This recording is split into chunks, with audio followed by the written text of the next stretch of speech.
Om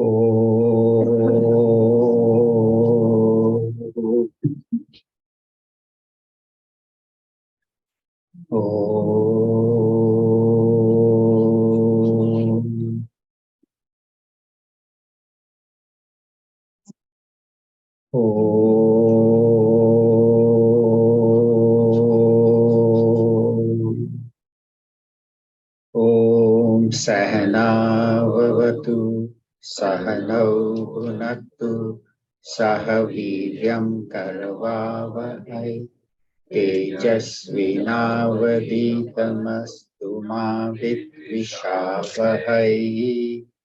Om Shanti Shanti Shanti. Om Samasta Jana Kalyani Niratam Karunamayam Namami Chinmayam Devam Sadgurum Brahma Vidvaram Sadgurum Brahma Vidvaram. Om Parthaya Pratibodhita Bhagavata Narayanena Swayam Vyasena Gratikam Puranam Madhye Mahabharatam Advaitamritavarshini Bhagavati Ashtadashadhyayani Amba Tvamanusandadami Bhagavad-gite Bhavadveshini Yam Brahma Varunera Rudramadutaha Stunvanti Devyaistavai Vedai Sangapadakramopaniषadai Gayanti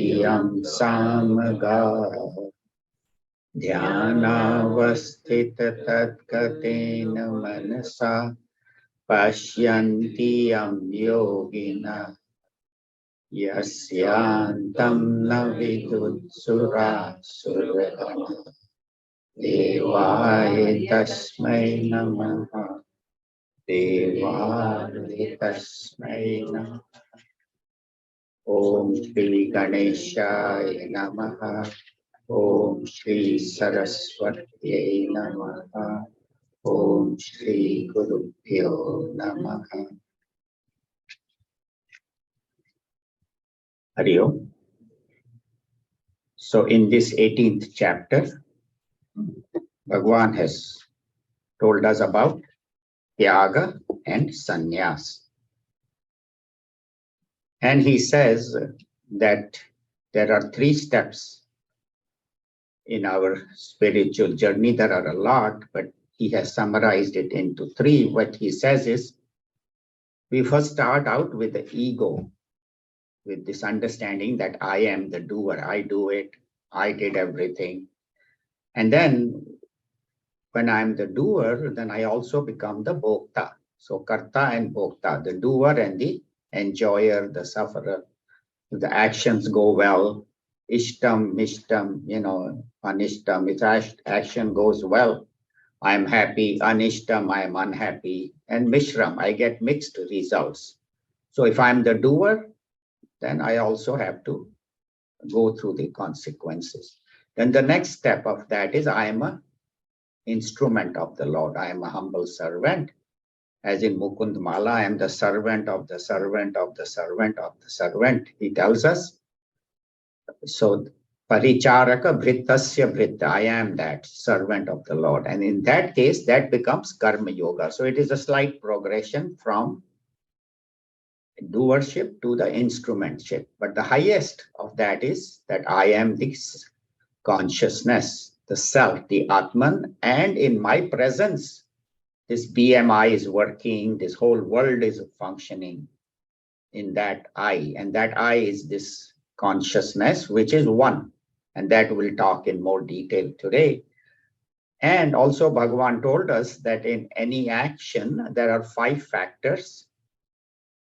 The body, which is the deha, which is the adhishthanam, the substratum, then the karta, the doer, then the instruments, sense organs, organs of action, then the energy, which is the pranas, and the fifth is the daivam, the divine presence, which is required for all actions. So these five, adhishthanam, karta, and so on.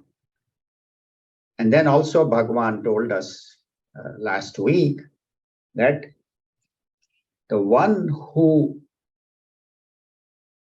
does not have yasya naham krito bhavaha buddhir yasya na lipyate athvapi sa iman lokam nahanti na nipadyate. One who can identify with that self, then even while doing the actions do not bind such an individual, because he is unaffected by that. It does not mean he does the wrong actions, but he has no doership. And we see that beautifully in Lord Shiva's, in the form of Lord Shiva, when he is said to be the destroyer of this universe. Destroyer does not only mean at the time of death, but there is a constant creation and destruction. Like the flower gets destroyed to make a fruit, mango, then you eat the mango gets destroyed, left is a seed. You plant the seed gets destroyed, a new fruit, new tree, new. So there is constant creation and destruction. Night gets destroyed and day is born. Day gets destroyed, night is born. So this constant change, creative destruction, is what Lord Shiva represents.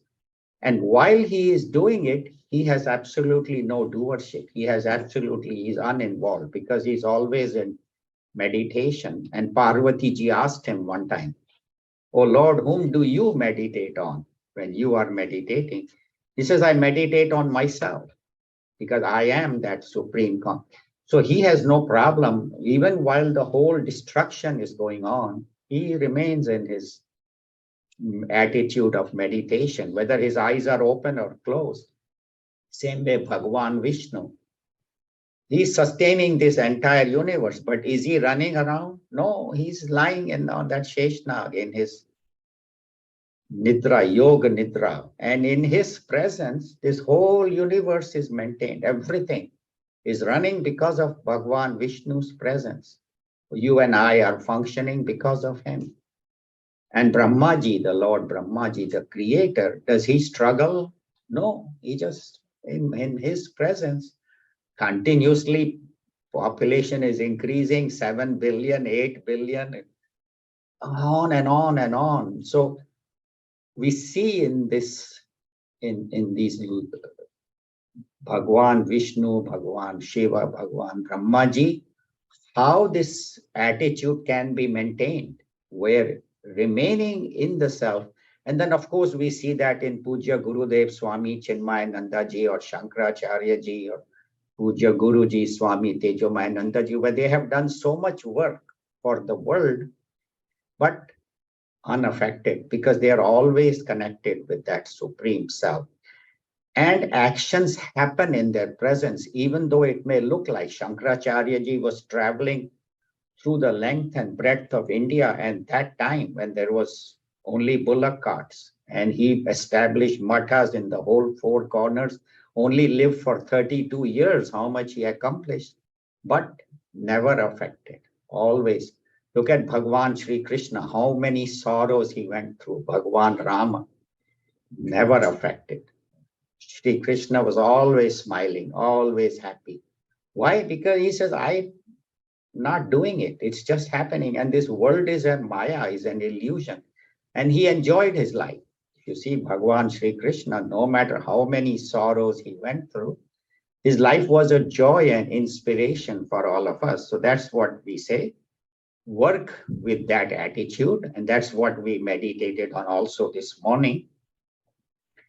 That in my presence, these actions are going on. Now, Bhagavan Sri Krishna will give us talk more about karma, because karma is what we have to do in this world. Even sitting is a karma, breathing is a karma. So how to work and what are the factors in karma? Very beautifully Bhagavan has analyzed. And this 18th chapter, as we said, is a summary.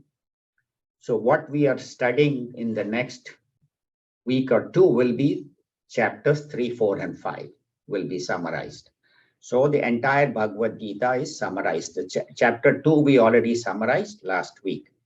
So shloka number 18, chapter 18, shloka 18. Jnanam Nyayam Pariknyata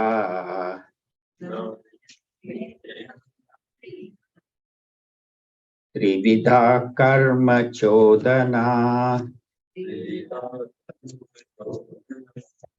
Karnam Karma Karteti Trividha Karma Sangraha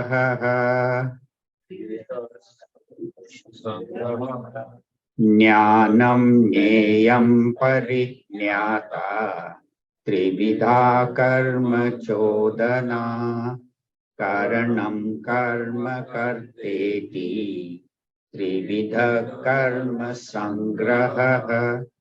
So what are the three factors which are the impulse of action? That means which, when we think about acting, what are the three factors? And then what are the three factors when we are actually performing the action? So Gurudev calls first one the impulse of action. The second three are called the basis of action. So what is the impulse? Jnanam, Neyam, Parignyata. Jnanam means the knowledge. Neyam is the something to be known, and Parignyata is the knower. So like I am reading a book, so I am the reader, the book is being read, and the process is called reading. Like I am eating, so I am the eater, I am eating my lunch, so the lunch is being eaten by me, the eater. So eater, eating, and eaten. So same way, knower, known, and knowing. Trividha karma chodana. Chodana means the impulse of action, that which, when I'm thinking of doing an action or planning it, these are the three factors: knower, known, and knowing. Experiencer, experiencing, and experienced. So those are the three. And how about while I am doing the action? What is the basis of action? So Gurudev says, and Bhagavan says, Karanam Karma Karta. Karanam means the instrument. Karma means the action that is performed, and Karta is the doer. So I think about it, then I get the instrument, and then I work. Like I'm digging the ground, then I think about it, then I get an axe or a shovel, I dig the ground. The ground is the one that is being dug. So this triputi is there in every action. No action is possible without all three present at any given time. So as we said, the first line represents jnana, and second, jnana shakti, and the second represents kriya shakti, the ability to do. And the ability to do can come from the individual, and then he needs an instrument, like an author writing needs a pen. He'll need a pen, so he'll write a story, novel, article. And so the writing of the instrument, the pen, so there is the writer, the pen is the instrument, and what he is writing is the novel or the story or the poetry. So the pen is the instrument and the writer is the person. Talking about pen, this was in the olden days when, where there were very few hospitals and doctors still made house calls. So this man calls the doctor, doctor, I'm worried. He said, what happened? He said, my son swallowed a pen. Can you please come right away to help? So doctor said, okay, I'll come right away. He said, how long will it take you, doctor, to come? He said, I'm little away, about half an hour it will take me. He said, half an hour? What am I going to do until then? Doctor says, write with a pencil.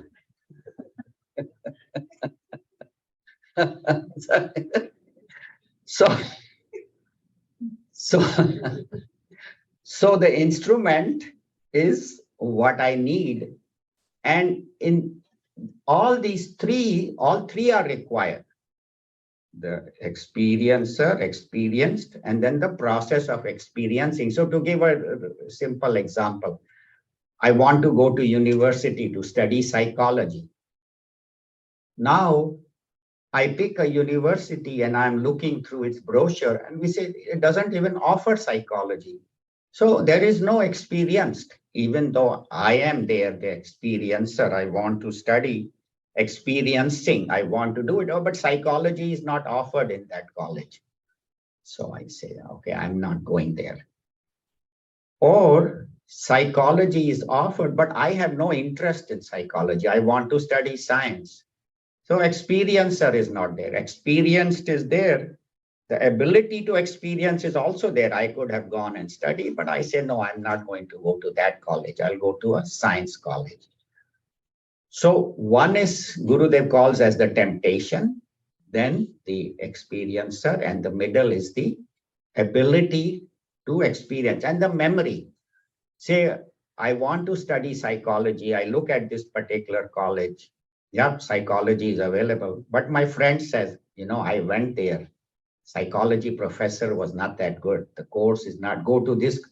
So the memory is there. He has the memory that he has already experienced. So experiencer, the memory and the experience.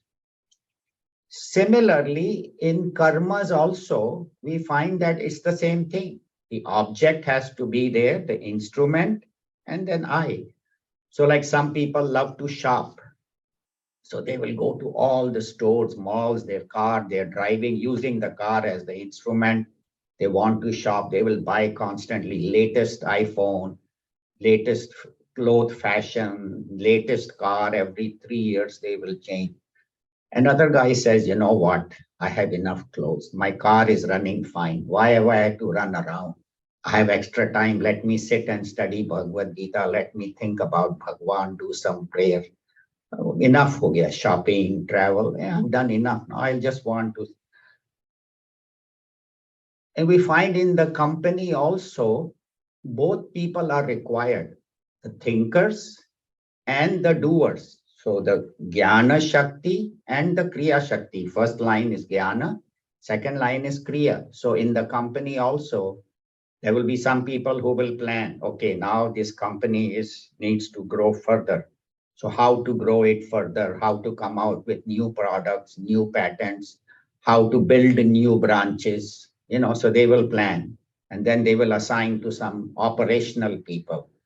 Okay, now we have decided we're going to build a new branch in Fresno, from expanding from Bakersfield. So then these people will go to Fresno, check out the location, where to build the office, how to grow the office, how to advertise. So knowledge and the operations are there in every activity and the process of doing it. But then there are some in the company who have neither of those, who are neither involved in planning nor in operation. They may be in personnel, HR.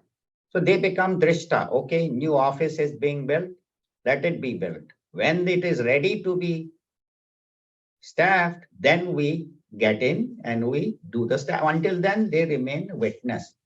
So that happens everywhere. And the result again depends on how well this action is done. And what is my vision that will determine the result. With what vision am I planning? Am I doing it with the sattvic vision, where I am doing it for the benefit of all? Am I doing it with rajasic vision, my own growth? Or am I doing it with the tamasic vision? So Bhagavan will clarify that in the next few shlokas, where every action will be sattvic, rajasic, and tamasic. So here we have talked about the two, the process of thinking and the process of action. Now, Bhagavan will introduce gunas because that is his favorite topic, sattva, rajas, tamas, throughout the Bhagavad Gita. So here he will talk about how this process came about. So shloka number 19. Jnanam karma cha karta cha tridhaiva guna bhedatah Prochyate guna sankhyane yathavat shrunutanyapi. So we had so far 6, right? Jnanam, Jneyam, Parijñata, Karnam, Karma, Karta, and also out of 6, Bhagavan has now reduced it to 3.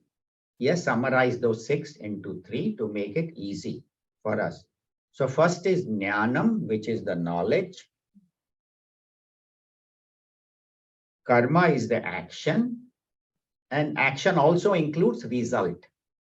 So Jnanam is the ability to think, as we said, the sense organs of contemplation, mana, buddhi, chitta, ahankar, all that come.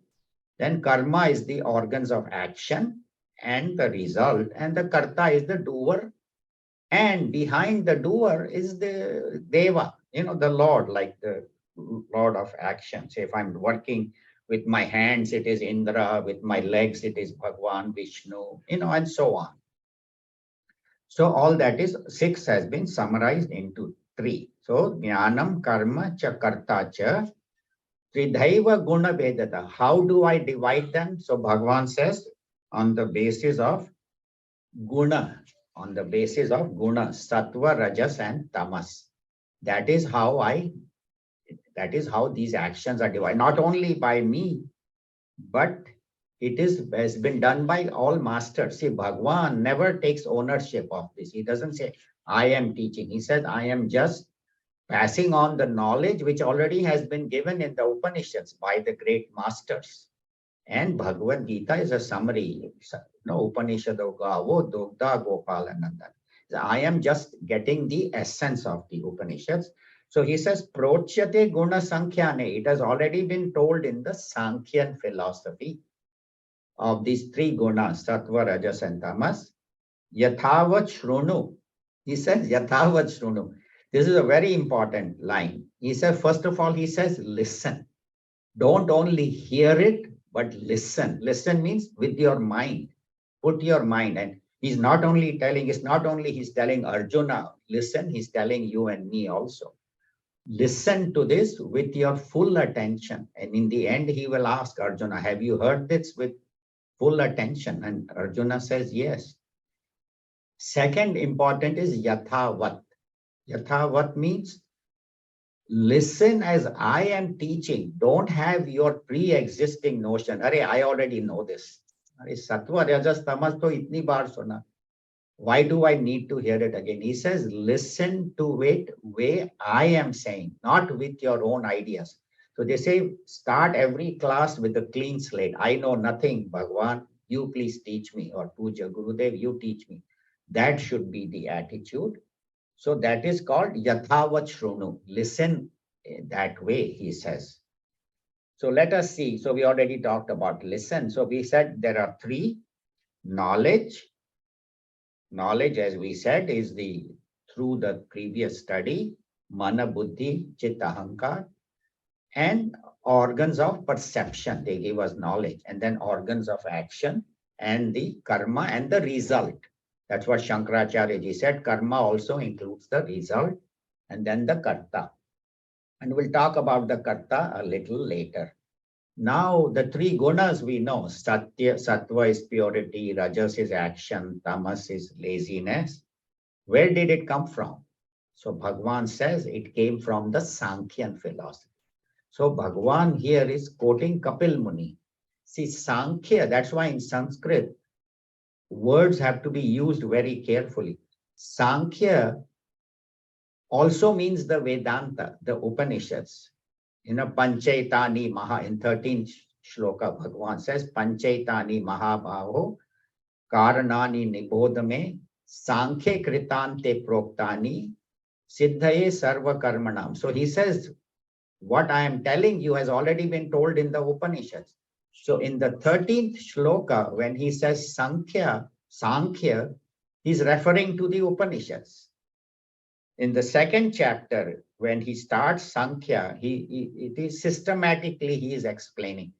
So one has to be very careful how we are using Sānkhya. Here, when he is using the word Sānkhya, he's talking about the Sānkhya philosophy of Kapil Muni. Kapil Muni was a great master who actually not only gave this knowledge of Sānkhya, but also taught it to his mother. He taught it to his mother. So this knowledge. So Sānkhya, Kapil Muni is Sānkhya. How does it differ from Vedantic Sānkhya, from Upanishad Sānkhya?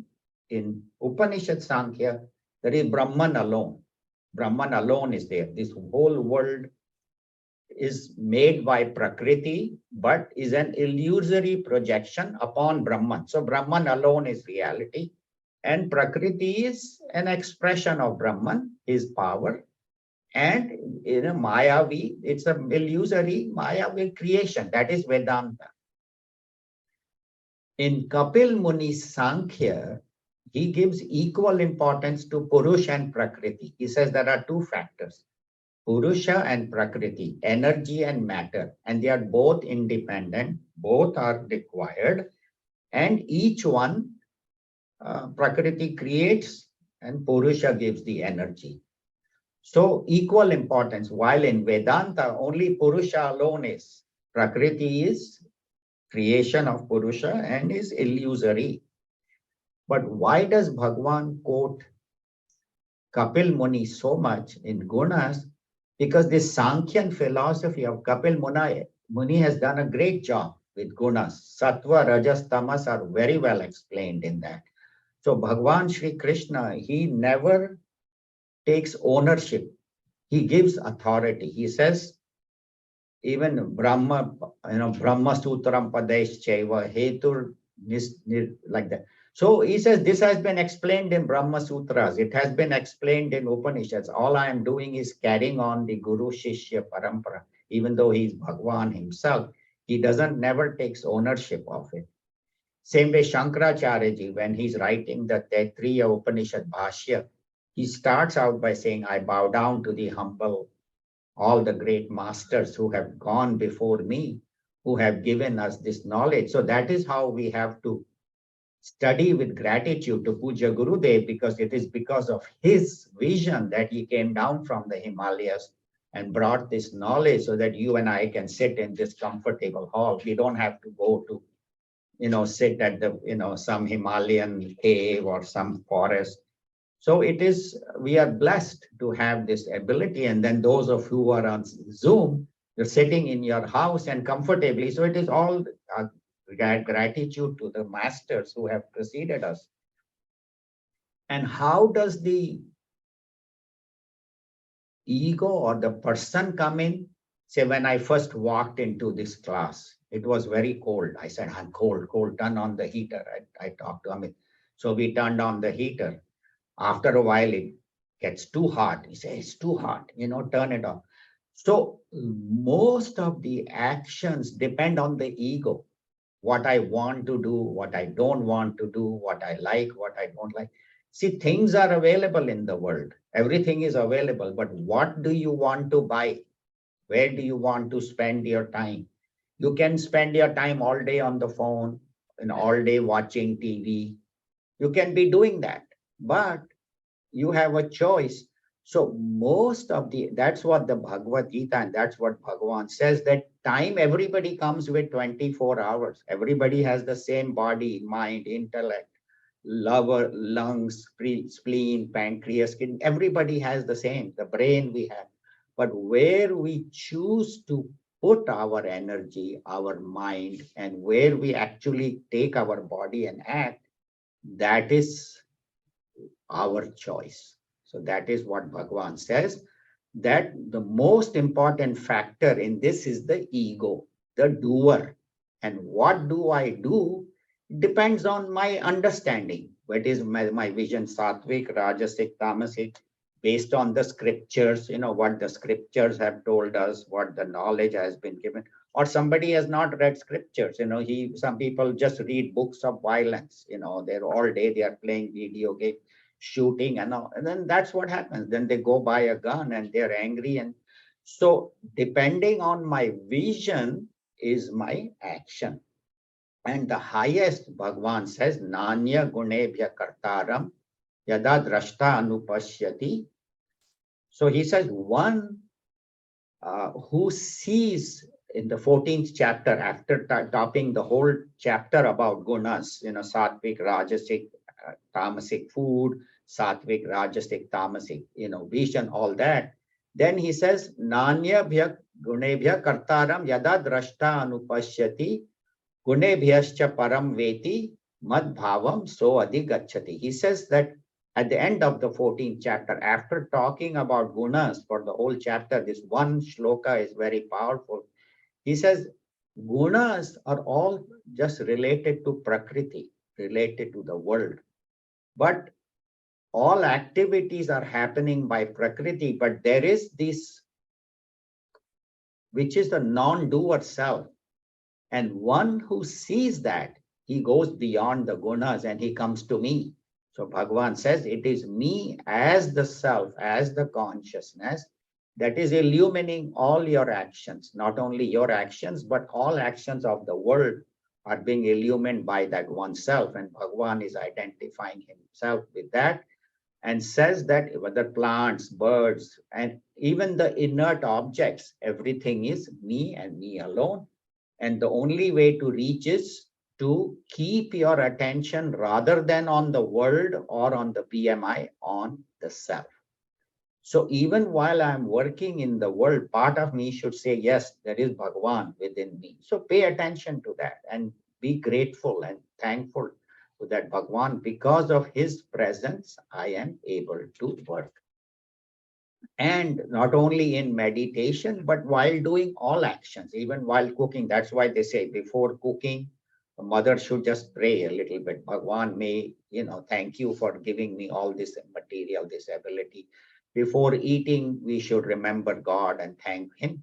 So that's what they say. So that is called paying attention to the actionless self while actions are going on. Now, Bhagwan will talk about Sattvic and Rajasic. Those are the two shlokas we'll cover today. Tamasic Jnanam will do next week. So we have covered two. So we'll do shloka number 20. And that is Sattvic Jnanam. So remember we had said Jnanam, Karma, Cha Karta. So Bhagwan will give us Sattvic, Rajasic and Tamasic Jnanam. Sattvic, Rajasic and Tamasic Karma, and Sattvic, Rajasic and Tamasic Karta. So all that will be covered in the next few shlokas. And these are very important because they tell us how to act. So this is Sattvic act, Sattvic Jnanam, how to think in a Sattvic way. Sarva Bhuteshu Ye Naikam Bhavavyayamikshate Avibhaktam Vibhakteshu Tatjnanam Vidhi Sattvikam Sarva Bhuteshu Ye Naikam Bhavavyayam ikshate avibhaktam vibhakteshu tatjnanam vidhi sattvikam. So last is tatjnanam, that knowledge, vidhi. Oh Arjuna, please know it as sattvic buddhi. So this is for us.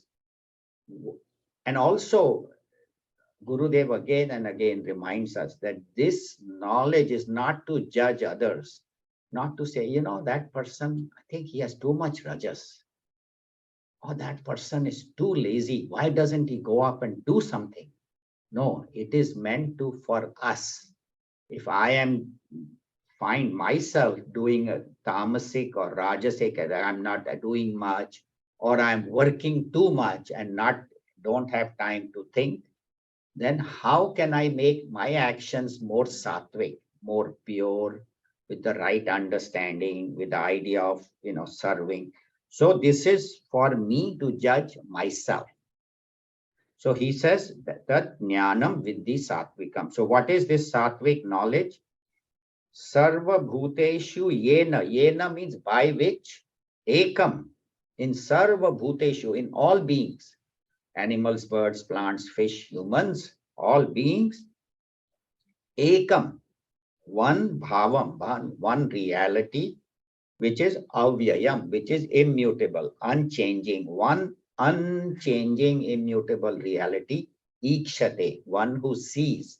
Sees means understands that there is one entity which is pervading everything. And how is that nature of that entity? So Bhagwan, even though that is very hard to describe in words, but Bhagwan does a beautiful job. He says, avibhaktam vibhakteshu. In all these divisions, he said, well, now here, you are separate from you, from me. No, we are not divided. There is one consciousness. We are not separate from the plants, the birds, the animals. There is one Brahman, which is undivided, appears divided. We say, oh, there is the space. Then now there is a hall space. Then there is the outside space. And then in the hall, we have a box. So there is box space. So appears divided, outside space, hall space, box space, pot space. No, there is only one space, appears to be divided. Similarly, the consciousness in me is different from the consciousness in you, her. No, there is only one, appears divided. Avibhaktam vibhakteshu tat jnanam vidhi sattvikam. Know that to be sattvic knowledge. Now, this is very, very important to understand that there is one undivided knowledge which is in all of us. And we always think, you know what? I think realization is very far away from me. It's a very important point. I'll try to cover again in the Thursday class because this came up. Oh, I am so far away. I think Shankaracharya ji, Puja Gurudev, wo kahan aur main kahan, we always think. But they say, how far is God from you? How far is he? He's right here. It's not far. We say, I don't know when I will reach. I don't think I can reach in this lifetime. Should stop saying that. The fact that we have studied the Bhagavad Gita, we have Puja Gurudev's commentaries, his teachings, we are right close. Bhagavan is right here. He's not somebody sitting in Vaikuntha or Kailash or anywhere. He's here. All the reason we don't see him is, again, they say sadhan chatushtaya. We don't have vivek. He says develop vivek. See what is temporary and what is permanent. All this is temporary. This world is temporary. My body is temporary. Everything. Stop holding on to the temporary, hold on to the permanent. What is permanent in me? That is, we have to say. Vairagya, develop detachment. I don't need to depend so much on these things. Detach from it. Then Shat Sampati, have control of the mind, control of your senses. Just slowly develop these through study, through practice, develop faith in the scriptures, firm abidance, then titiksha, ability to go through life's problems without complaining, and uparati, withdraw from these. They are not what I need. I didn't come to this life. I didn't come to this world to acquire more and possess more. I came to achieve enlightenment. And that's why I am sitting in this class, so that I may. So develop these, and intense mumukshutvam, that has to be developed. That is very important. Then Bhagwan is not far. Bhagwan is right here. He's talking, he's listening through us. Just shift your attention from the world, go inward. That's all we need to do. Or kuch karna nahi hai. That's what they say. So Enlightenment is not far away. If you think enlightenment is far away, then the master say, then you shall wait. If you think I have to wait, then you shall wait. You want to wait for next life, fine. Go ahead. But there is no reason to wait because it is right here. And that is very important point. And that we have to get out of our mind. कि मेरे से नहीं होगा. That should never come. I am here, I am sitting, Puja Gurudev is here, Bhagwan is here. What else we need? We don't need anything else. We have the book. And this point is very, very important because this is a very common phrase. Everybody said, I'm so far away. Nobody is far away. All of us are enlightened. Only problem is we don't know it. That's all. All of us are masters, but we don't know it. And that's why Bhagavan says, once you know that tatra ko moha ko shokaha ekatvam anupashyata. One who constantly sees one, then there is no moha, no shoka, no delusion, no confusion, and no shoka. Are ye kyun nahi hua, wo kyun nahi hua, why didn't this happen? Whatever is happening for the good. It's happening to, as we had said, to wake me up or keep me awake. That is the whole purpose of every action, to wake me up to that truth. And this oneness we see very well in our body. Like in my body, now my eyes are different from my mouth, my hand is different from my feet. But I see myself in all, right? Do I see that, no, my hand, I don't care for left hand, I like right hand? No, I need both hands, I need both legs, I need my eyes, and I give equal importance because they are all me. I see myself. I don't say, is even the hand that is giving me pain or a leg is giving me pain, I will, dress it, put bandage. If I have an ulcer, go to the doctor. I still love that, So in the body, we see that oneness. But why can't we see it in others? I see it in everybody except my neighbor or except my mother-in-law. That.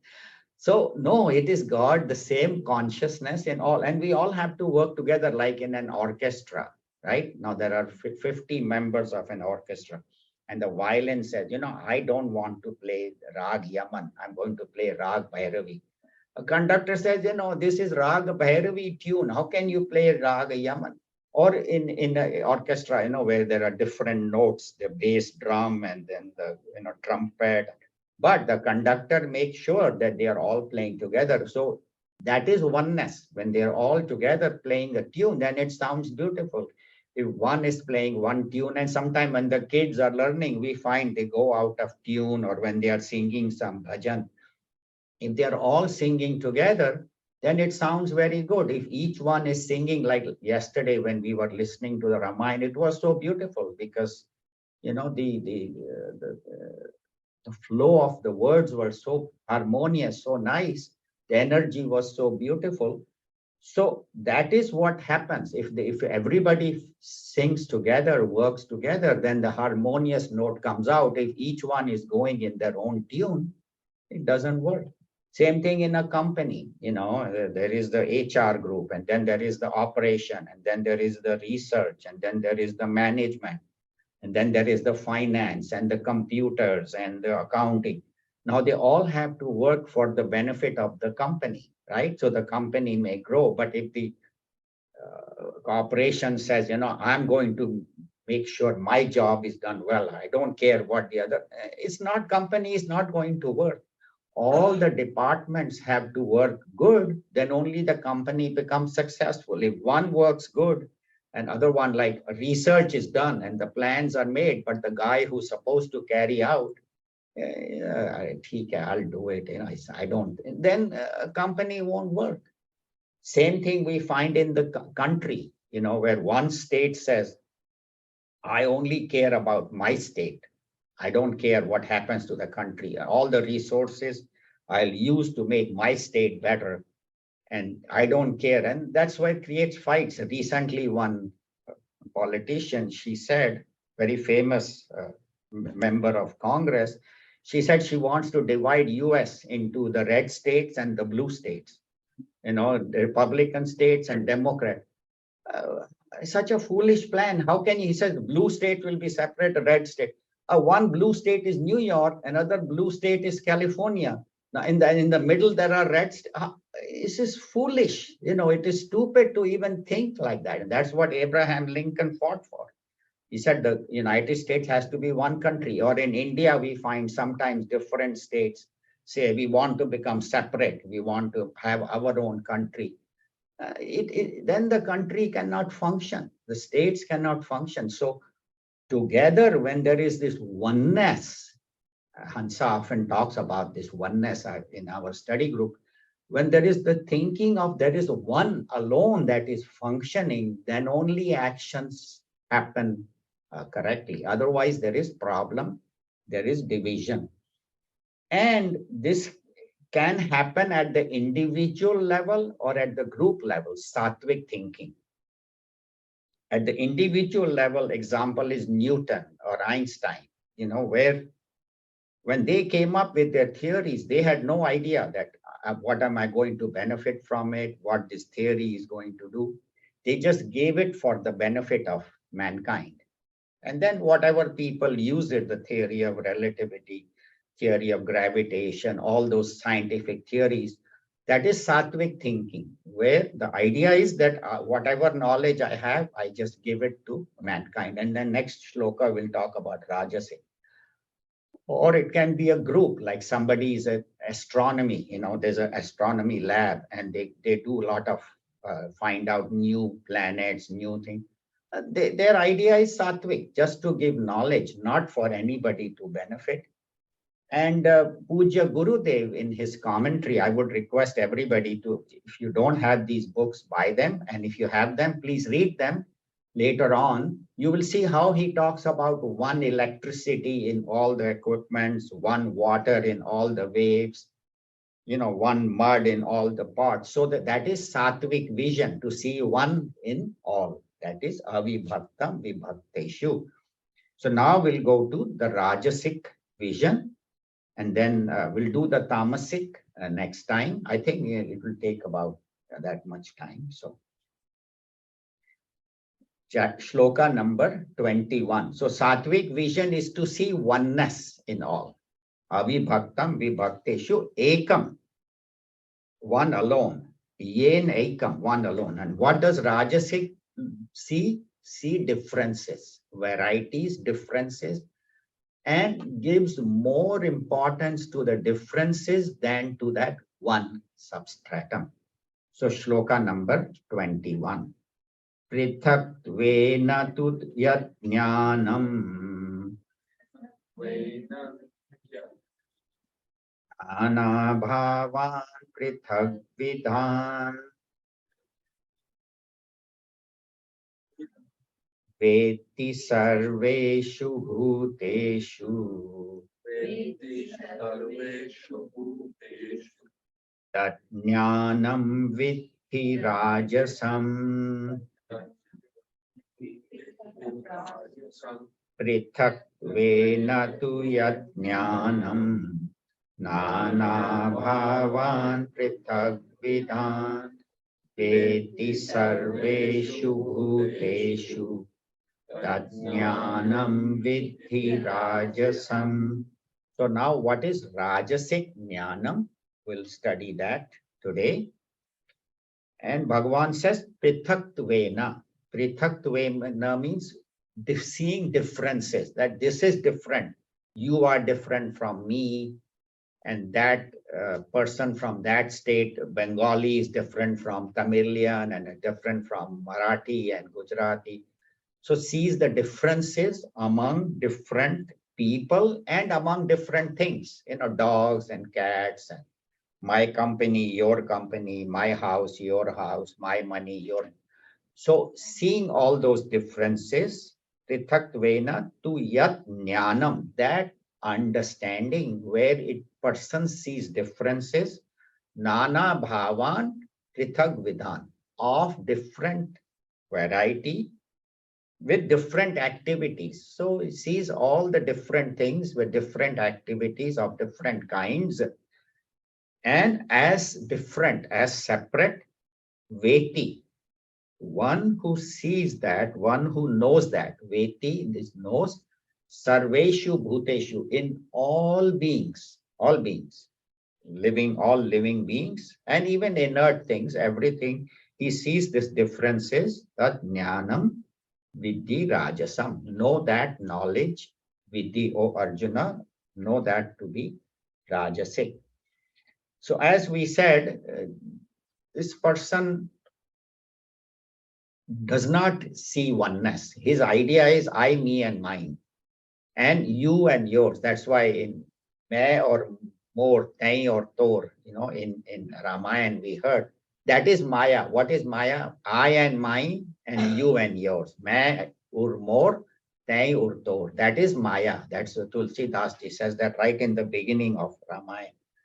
So to see the differences among people, among individuals, among situations, among possessions is rajasic.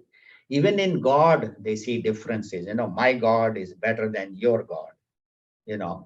So I only believe in Vishnu. I don't care much for Shiva Bhaktas. They used to have fights in India. And now we see so many fights on religion. Islam is better than, Hinduism or Christianity. All these conflicts, because the idea that my God is better than your God, and only, of course, fanaticism is even worse. We'll talk about that next week. But just the idea that my God is superior to your God, my church is better than your church, my book is better than your book, my teachings are better than your teachings, that is rajasic. Tamasic is even worse. We'll talk about that later on. And such a person's main focus of action, why is he working? For profit. What will I get out of it? And how much money will I make? How much power will I have? Will I be the number one, best company in the world? Will I have the most money? Will I have the most power? Will I be the most famous? So an example, we already heard about Newton and Einstein, which were Sattvic thinkers, where they made knowledge and they just shared it freely. They had no ownership, no patent, no nothing. They said, this is knowledge, you just take it. But the example of a Rajasic thinker, very brilliant, but totally Rajasic, was Thomas Alva Edison. Edison, who made the light bulb. Now that's a great invention. He has done great service. But immediately he made the light bulb, he made a meter which measures how much electricity it consumes, and he patented both. He patented the light bulb, the meter, and the generator for electricity. And right from day one, he was, not that these were not useful inventions, but his main focus was how much money can I make out of my invention? How many people will use my light bulb? And then he had a meter. He already made a meter right in the beginning. How much electricity person is consuming, how much generation. So not to put him down, he has made great inventions, but his idea of a focus was money, profit. And same thing we find in companies also, just as we said, astronomers, they detect, they work as a group, but for the benefit of all. They are not doing it for their own benefit. But then on the company, there may be other people who work as a group. That's why, they say when the people work in a group, sometimes the progress is faster. That's why companies nowadays have these think tanks, where they work together because they know that it progress. But if the whole purpose of that think tank is how much profit the company can make, how we can grow, and how we can put the other company down, and how we can, be the most powerful, then that is Rajasic. One is that, yes, we are becoming successful, but if we become successful, we should share this knowledge with others. And not only that, but a part of the profit should go into community service, should go into benefit, helping others, giving good to our employees, giving them benefit. Not the CEO makes 130 million and then that poor employee doesn't even get minimum wage. So not like that. So not that there shouldn't be differences, but it should not be so much It should be where everybody in the company is doing well, everybody in the nation is doing well. One nation is growing at the expense of other nations. That's not good. If we have extra, we should help the poorer countries. So when profit alone becomes the motive, then every action becomes profit oriented. How much can get, I, me, and mine, and how. So if I am not able to give others, if I'm not able to share with others, if I'm not able to help others, then such action is rajasic. Yes, I should make myself do well, but I should make sure that people around me also do well. So not only for my benefit, but for the benefit of society. All actions, when they are performed, then they are sattvic. But if they are only performed with the idea that I should get better, then that is rajasic. I'll end with a nice story which I heard, which shows us rajasic and tamasic giving.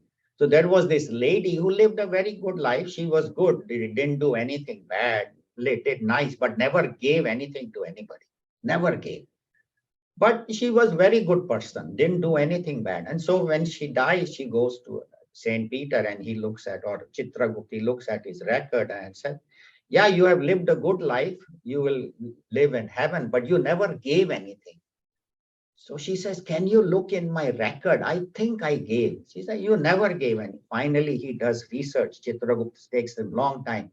He said, yeah, one time you gave a old carrot to a beggar that you didn't want to eat. That's the only thing you gave. So she says, at least I gave that. So Chitragupta says, okay. So he says, you get a house in heaven. So she goes to the house because she had lived a good life. And in that whole house, it's completely empty. Only one little carrot is there. That's it. Yeah, she did, because that's all she gave. That's all you get. So is that all? Yeah. She said, how long, how can I live with only, sorry, that's all you get. She said, no, no, no, I want another chance. Give me another chance, Bhagwan. I don't want to stay here. What is the use of living here with one carrot? How am I going to live? So Bhagwan says, okay, go. So Bhagwan sends her.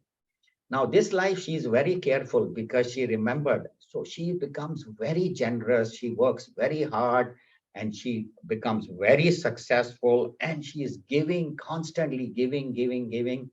And also, she had the right knowledge that I have to have that. So she was studying, going to the Mahatmas and helping organize, even though she was very successful, very generous, and at the same time getting the right knowledge, sharing the right knowledge. And when she died, she had done so much good that she was, first of all, directly on her way to Brahma Loka, where she was not going to be born again. She had lived such a good life. And she had a golden carrot in her hand. And with that golden carrot, all the people that whom she had helped also were carried to different heavens. So not only she carried herself to Brahma Loka, where she was not born again, where Brahmaji taught her, but she carried everybody else whom she had helped throughout her life. So the point is that we can live our life selfishly, where I live for myself or I live for others, and ultimately the result comes because Chitragupta is sitting there. And Chitragupta is not somebody sitting in heaven, is within our heart. Us, we ourselves know how I have lived the life. So the results of my karma come to me based on my action, whether it's sattvic, rajasic, or tamasic. And so that's what Bhagavan says, that try to live your life as much as possible in sattva, help others, and make your life better. And that is the way to come to me. So what Bhagavan says, your goal of life is to mad bhavam so adhigachati, who reaches me, who sees oneness. That's, we had already heard that in the 14th chapter. So I'll end here. Very beautiful shlokas which teach us how to live our life the right way. So we have about 10 minutes. If anybody has any questions, comments. I'll change the view also to gallery view so I can see everyone.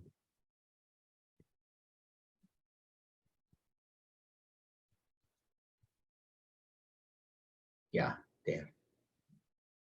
Everybody is here. Anybody has any questions, comments, please feel free.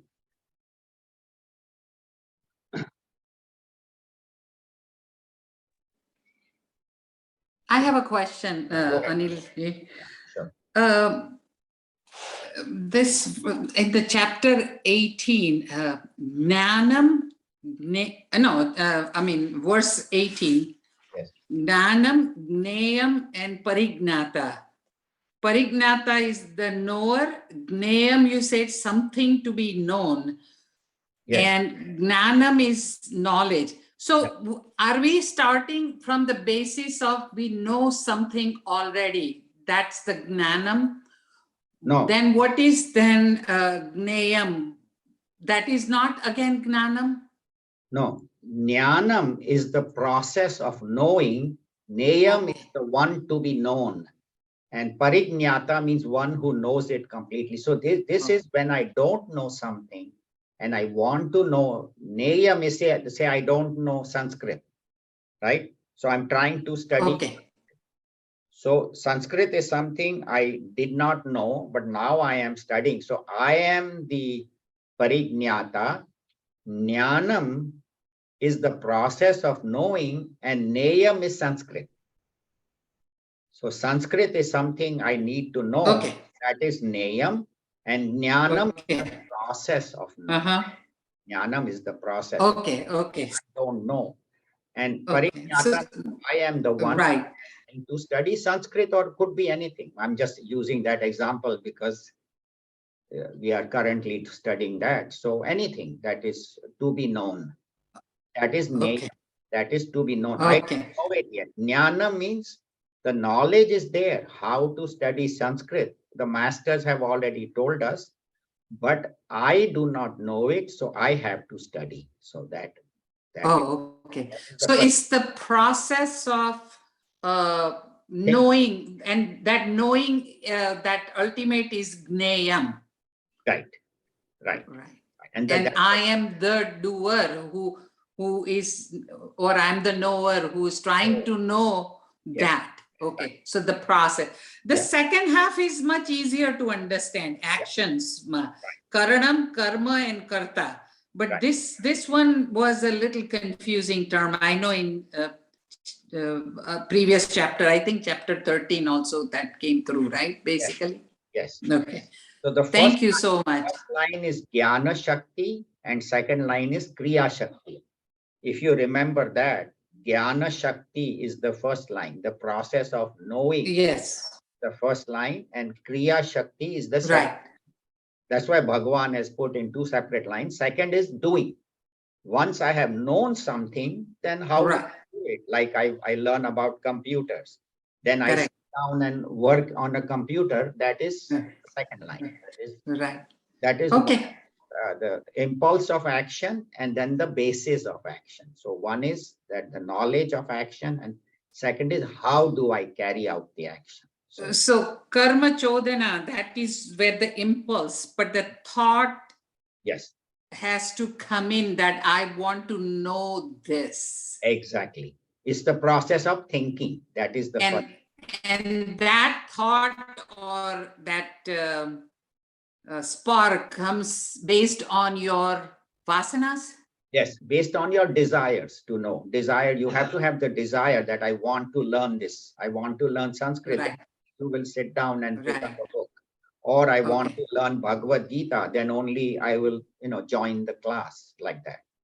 So the desire has to come from. And those are based on your sattvic thinking, your tamasic thinking, or rajasic thinking. Right. So what is your vision of life? What is my vision of life? If my vision of life is sattvic, then my actions will be sattvic. If my vision is rajasic or tamasic, then accordingly, yes. Okay. So you have to change. Thank you. That's why they say, yatha drishti, tatha srishti. Yeah. As vision, so is my action. Right. I said that sentence on Thursday. Correct. Keep the vision. Thank you. Thank you, Anilji. Yeah, Veena. I have a question, Anilji. Like the process of knowing, you said the gnanam, right?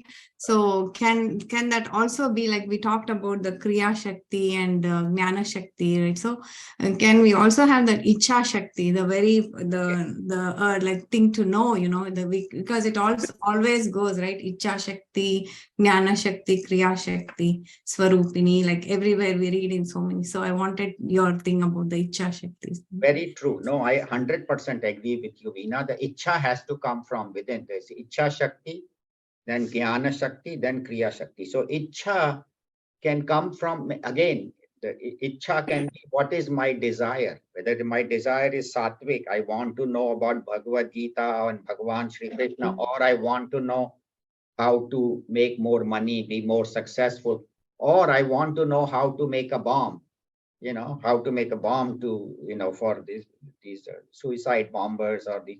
And so I make a bomb and sell it, give it to the suicide bomber, go and kill 200.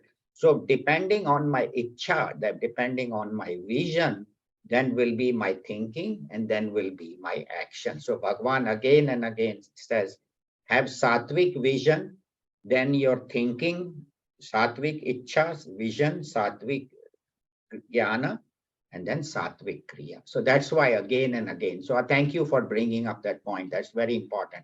Icha Shakti, Yeah, thank you. Jnana Shakti, and Kriya Shakti. Yes. Jnana Shakti, Kriya Shakti. Right. Yeah.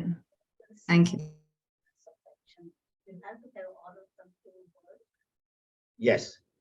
Yeah. So Hansa Ben said it very nicely that once I have the Icha and the Jnanam, then my Kriya also should be according to that. So if I have sattvic icha, sattvic jnanam, and then if my organs, if I'm doing whatever they want, my hands are doing what they want, legs are doing. So organs of action have to follow the instructions of the intellect.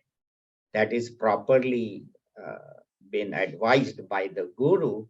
So that is the second line. Karnam, karma, karta. So the doer of the action, the instrument of the action can be hands and legs, can be speech, can be all those organs. Or it can be an equipment I have, like a pen or a computer or whatever.